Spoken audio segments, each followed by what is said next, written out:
So I was talking to a friend the other day, and he said that he doesn't believe that gravity is real and that he has faith that the Earth is just a big ball of chewed up bubblegum and that's why our feet stick to it.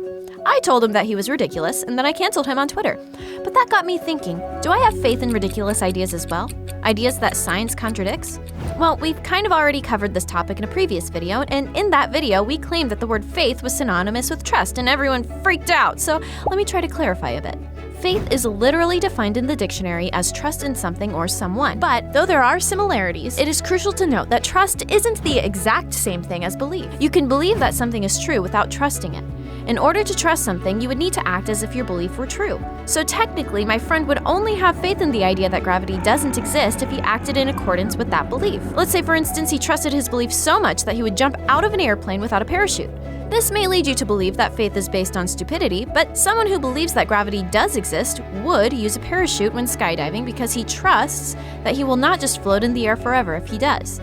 You may get hung up on the word faith here, but the crux of the matter is that both of these people trust their beliefs. So the real question is, what do we choose to put our trust in? Well, as we can see from the parachute example, it is clear that it is possible to have faith in something that is reasonable to believe, but it is also possible to have faith in something that is not reasonable to believe. So it seems pretty clear to me that we should put our trust in things that are reasonable and reliable. We should trust in the beliefs that we have good evidence to believe in and question the beliefs that do not have good evidence. And to find this evidence, we need to use reliable tools. One of these tools is the practice of science. Science is a proven method to help us understand the universe and find out what is true.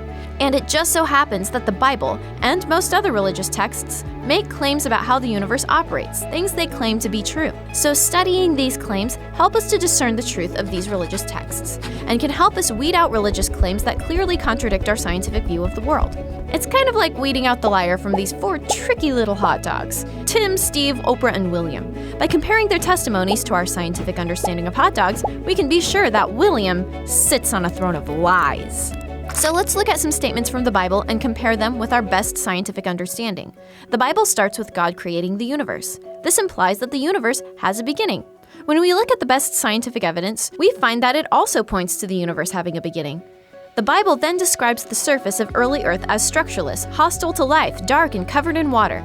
Given our knowledge of planet formation, this perfectly mirrors the scientific description of the early Earth. But what about the accounts of other religions? Consider the ancient Babylonian account of creation in the Enuma Elish, also known as the 7 Tablets of Creation, which some scholars have suggested the Bible authors borrowed from. The primeval gods, freshwater god Atu and saltwater goddess Tiamat, make a wealth of other gods and goddesses by mingling their waters. Eventually, Atu decides to wipe out all his offspring, leading to a tremendous battle between the gods. One god kills Atu.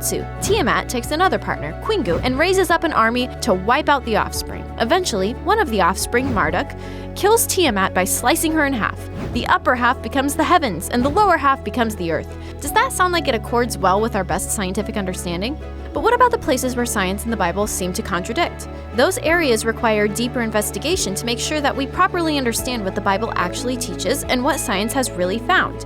We must not mischaracterize either, but seek to put both in the best possible light.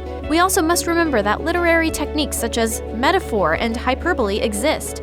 For example, the Bible uses the phrase 4 corners of the earth several times. I've even used this saying recently. That doesn't mean that I think the earth literally has 4 corners. If God is who the Bible says he is, any apparent contradictions will fade away. Please tell us where we were right or wrong in the comments below. For more information, check out Reasons to Believe at reasons.org. Like and subscribe, and we'll see you next time.